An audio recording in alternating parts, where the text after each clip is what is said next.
The rain came without warning, thick and merciless, turning the fields of Normandy into a churning ocean of mud. It was the night of June 16, 1944, 10 days after the D-Day landings. The guns had quieted for a moment, but the sky still flashed from distant bombardments, and the wind carried the smell of cordite and wet soil on a ridge just beyond St. Lo. A group of German officers watched through binoculars, their breath visible in the cold, damp air. Below them, a cluster of American soldiers moved through the flooded field, but something was wrong. They weren't digging trenches, nor setting up artillery. They were planting wooden stakes, stretching measuring tape across the muck, and switching on floodlights that shimmered against the storm. A few men drove in poles while others knelt in the mud with notebooks, marking coordinates.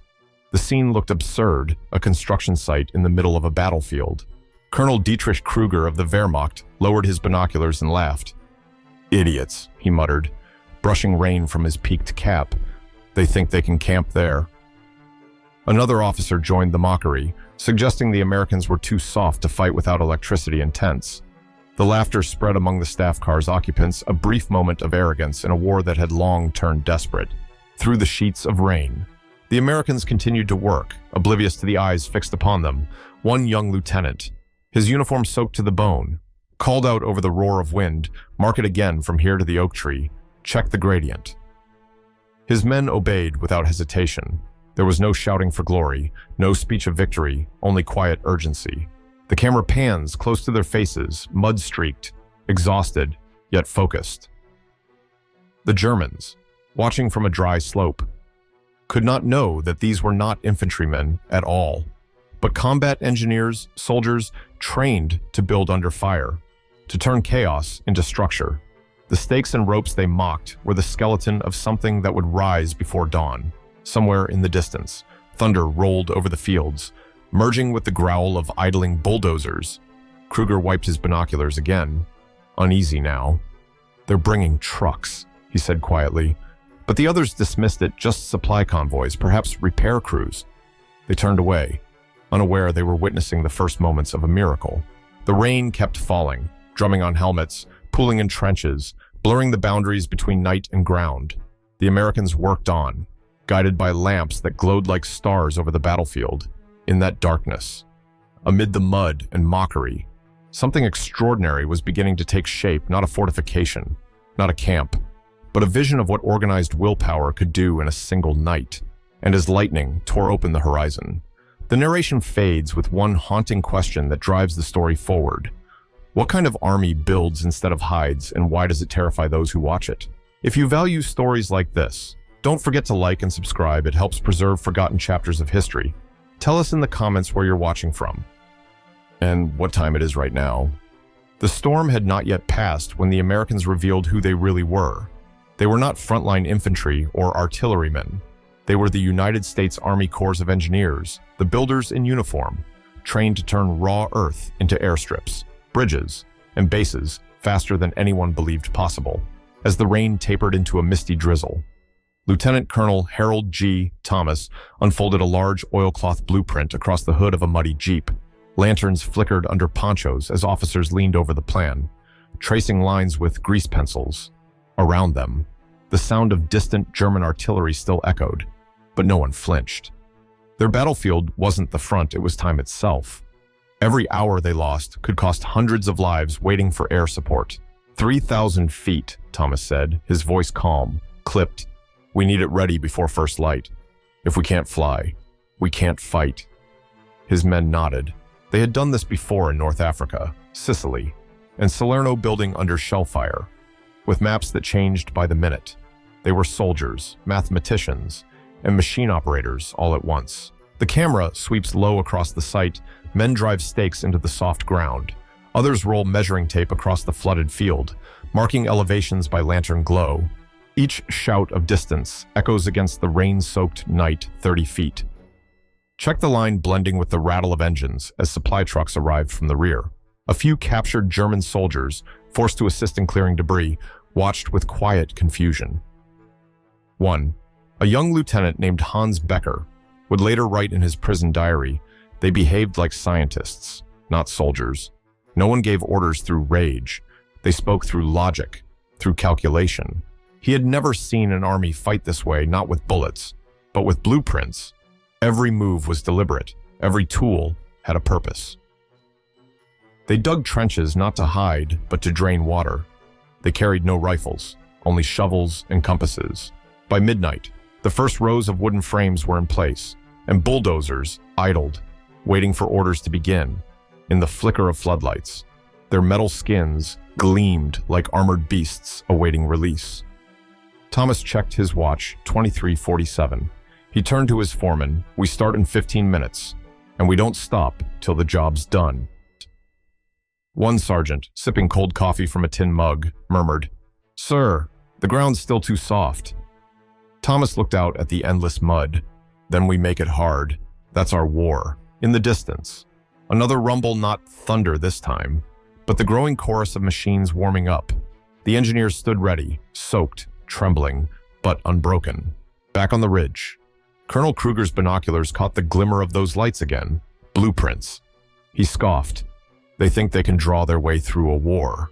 He didn't know that by sunrise. Those drawings would turn to pavement beneath roaring engines. The paradox deepens an army without guns, waging a war against the clock, not the enemy. Viewers feel the tension build, the quiet before the storm. The narration slows, drawing breath before the coming chaos, and the question lingers in the air. What if the greatest weapon of the 20th century wasn't destruction, but construction itself? Midnight struck, and the field exploded into motion. The storm had returned, wind screaming through the hedgerows, rain slashing across the work lights, but the engineers no longer cared. At Lieutenant Colonel Thomas's signal, 1 to 500 men surged into coordinated chaos. Engines roared, bulldozers grunted forward, cranes swung into place, and floodlights sliced through the black sky like blades. From above, it looked like madness. From the ground, it was a machine made of men and steel. Bulldozers churned the mud into shape, graders followed behind, and dump trucks rolled in steady convoys from supply routes that stretched for miles. Each driver knew his task to the minute. Each shovel of gravel was timed, measured, documented. "Go, go, go," shouted the foreman, Sergeant Paul Jeffers, his voice nearly lost under the storm. He had been awake for 20 hours, hands shaking from exhaustion, but his mind remained razor sharp. If we lose one truck in that ditch, we lose 10 minutes. Keep it moving.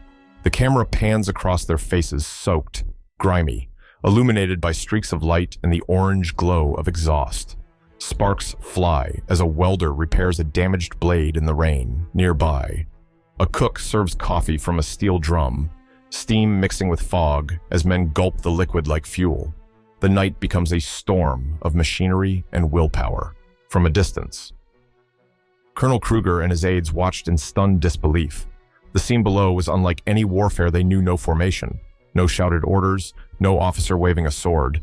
Yet somehow it worked. Trucks didn't crash, cranes didn't collide. It moved like clockwork.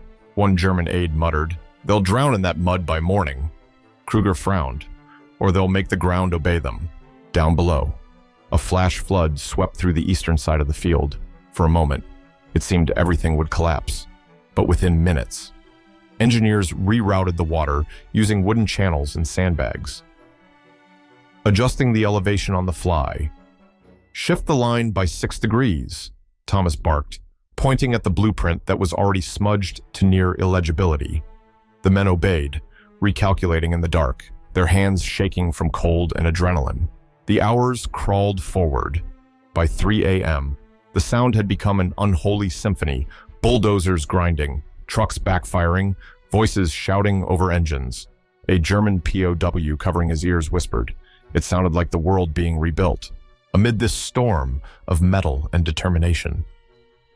One small incident broke the tension. A young private, 19 years old, slipped into the mud pit while carrying a survey rod. Two comrades hauled him out laughing, covered head to toe in muck, but he refused to stop. "Still works," he yelled, holding the mud-caked instrument high, even under artillery echoes. Laughter rippled through the crew, short, human, defiant. From afar, the German officers saw none of the laughter, only the blinding lights and the crawling silhouettes that refused to yield. Kruger whispered under his breath, "No army builds in the middle of a storm." He was wrong. They weren't just building. They were proving a point that progress itself could be a weapon. By dawn, the storm would fade, but the ground beneath those roaring engines would not. It would harden into history. The storm finally broke with a gray, heavy silence. It was 5:22 a.m., and a pale light crept over the drenched French countryside. The field that had been a swamp only hours before now stretched out in a wide band of compacted earth and fresh gravel, straight, flat, and shockingly precise. Steam rose from the still warm machines as the engineers stood back, their eyes red, hands trembling, too exhausted to cheer. Lieutenant Colonel Thomas wiped his face with a muddy sleeve, then gave a single nod. "Clear the line," he ordered. His voice was almost gone, but his tone cut through the fog. Men began rolling away drums of oil, dragging cables aside, and marking the edges of what was now unmistakably a runway. Somewhere in the distance, engines began to rumble. The sound was faint at first, then grew into a low, thunderous pulse. Every head turned toward the horizon.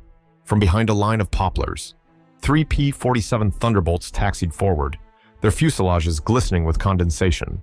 The first pilot, Captain Raymond "Red" Walker, leaned out of his cockpit and gave a thumbs up to the engineers standing knee-deep in mud.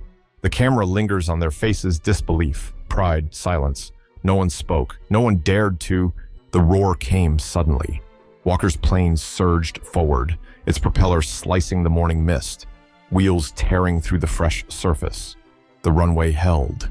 The plane lifted cleanly, followed by 2 more. The sound shook the ground and echoed through the valley.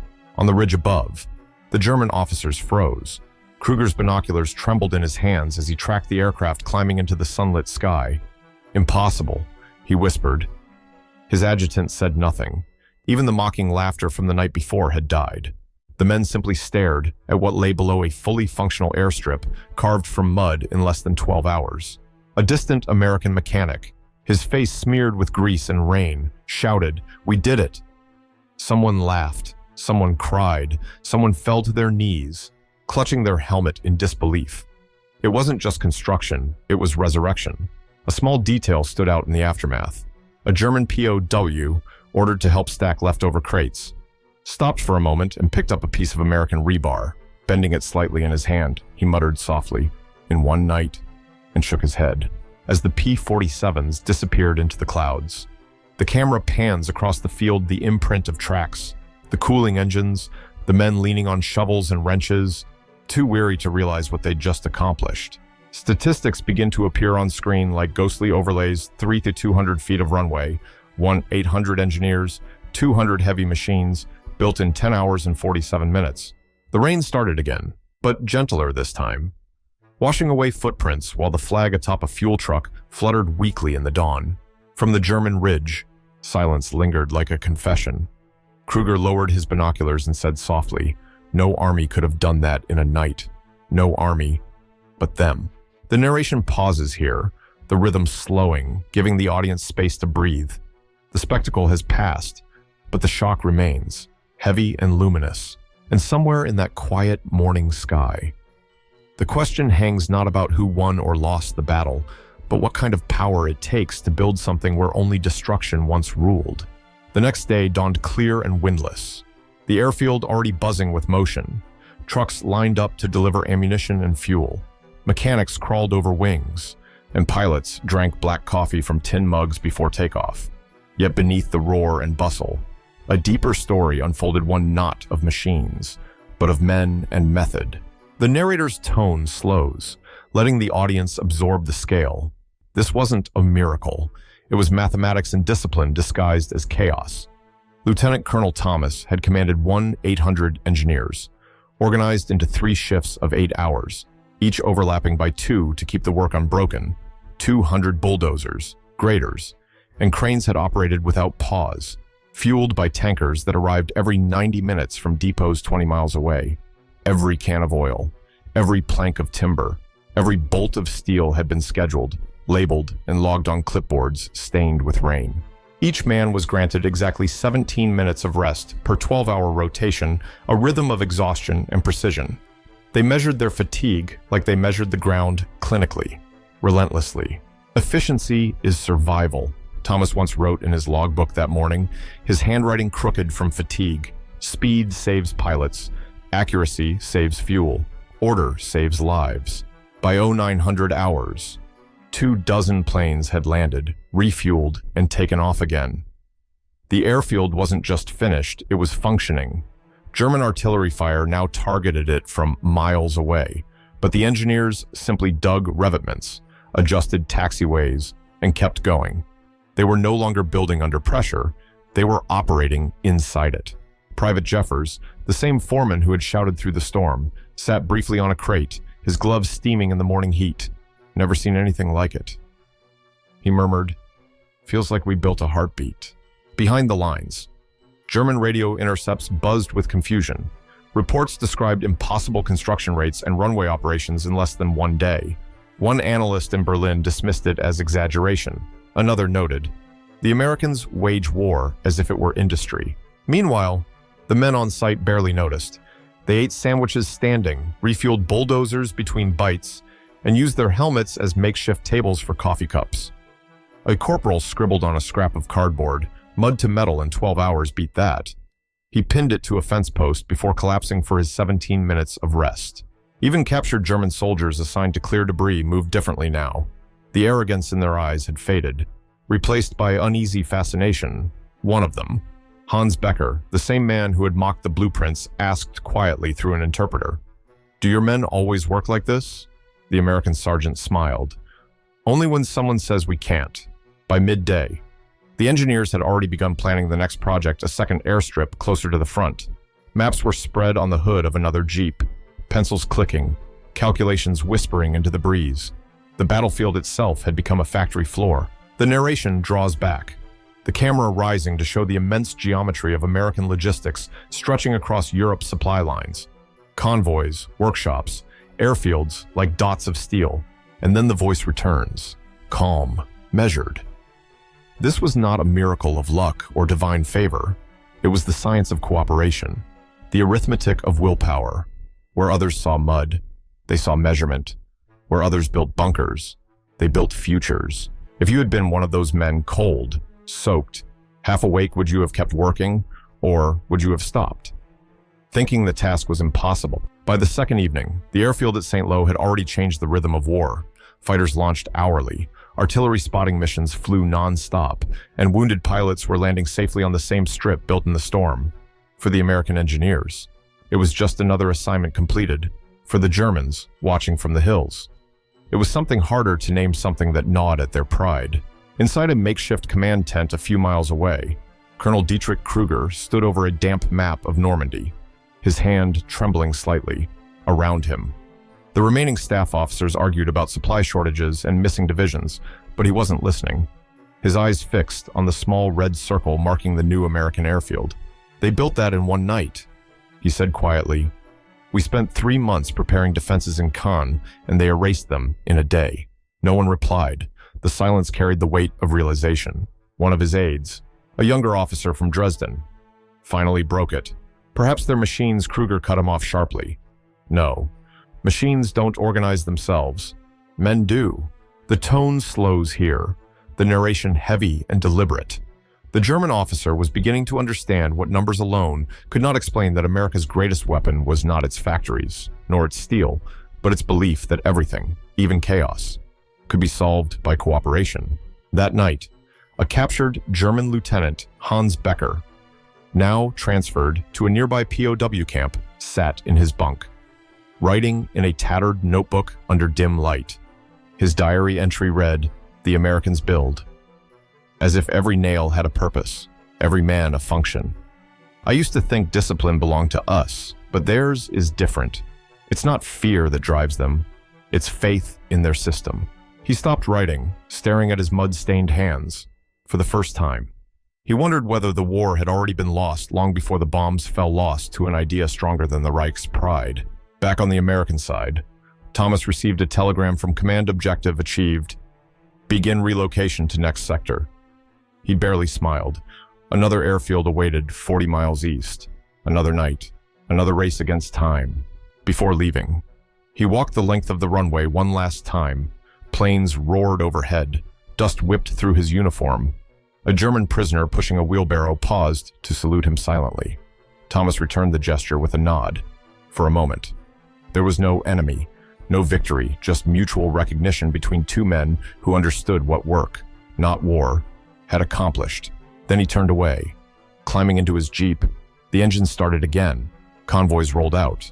Within hours, the engineers would vanish, leaving behind only tire tracks and the faint echo of hammers. In Kruger's camp, the final conversation unfolded in low tones. A general arrived to inspect the line, unimpressed by excuses. Kruger simply gestured toward the horizon, where American aircraft crossed the dawn sky. "We have lost," he said, "not because they have more men, but because they can turn the earth into a weapon." The general said nothing. What reply could there be? The narrator lets the words fade into silence, the perfect pause before reflection. The music softens. The storm of machines is gone now, replaced by the quiet hum of realization. When pride collapses before progress, is that defeat, or is it awakening? By the end of that week, the field near St. Lo no longer looked like the scar of a battle. Grass had been trimmed, signs painted, fuel lines buried beneath the ground. The Americans called it Airfield A-11, one of dozens sprouting across France as the Allies advanced east. But for those who had seen its birth, it would always be remembered as the airfield that rose from mud. The engineers had already moved on their convoys rumbling toward Le Mans. New blueprints rolled tight under their arms. The ground they left behind still bore the marks of that impossible night, the faint grooves of bulldozer treads, the imprints of boots that had stomped through 12 hours of storm, and the echo of 1,000 shovels striking in rhythm. German prisoners assigned to maintain the site now worked quietly beside American guards. Among them was Hans Becker, whose once defiant posture had softened. Every morning, he looked across the shining concrete where fighters took off at sunrise. He no longer laughed. Sometimes, he simply watched the planes vanish into the clouds, his expression unreadable. One morning, an American mechanic offered him a cup of coffee through the wire. Becker hesitated, then took it. The steam rose between them. A simple gesture, bridging everything war had broken. He took a sip, grimaced at the bitterness, and said softly in English, "Strong, like your machines." The mechanic chuckled. That's the idea. The narration slows, lingering on this small, human moment. The war was far from over, but something inside these men had changed. The arrogance that once measured strength in symbols and uniforms now recognized it in sweat, planning, and persistence. A week later, Colonel Kruger was transferred to another camp. Before leaving, he scribbled a note on the back of a torn map.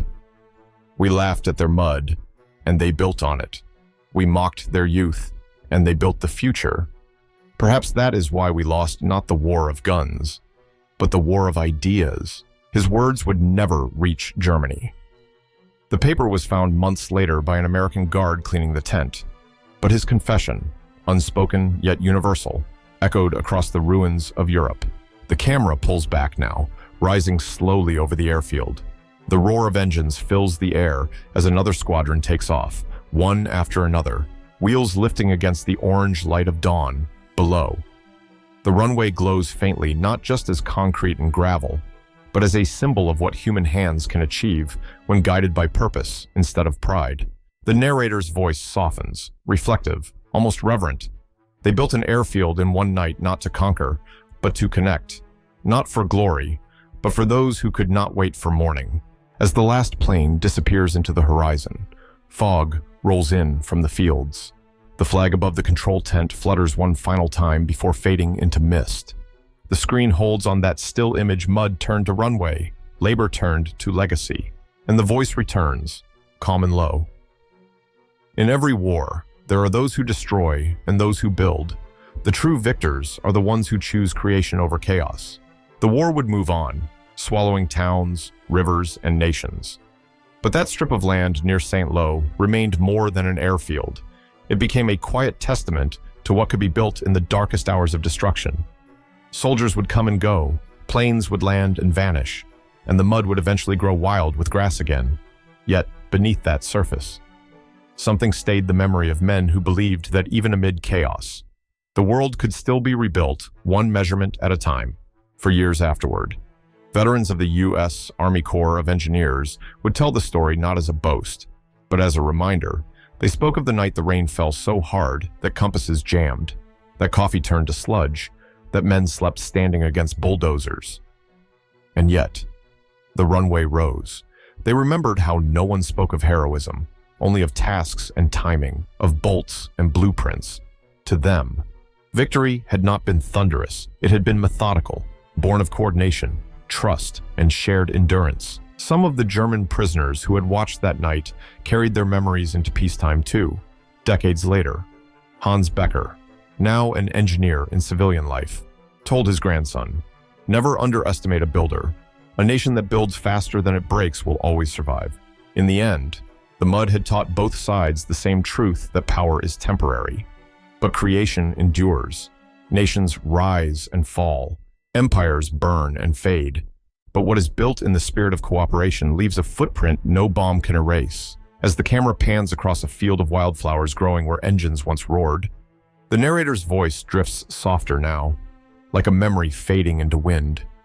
They built through the storm, not because they were fearless, but because they understood time and the value of a single night. The screen darkens. A final image appears, the ghostly outline of that wartime airstrip beneath today's fields, still faintly visible from the sky.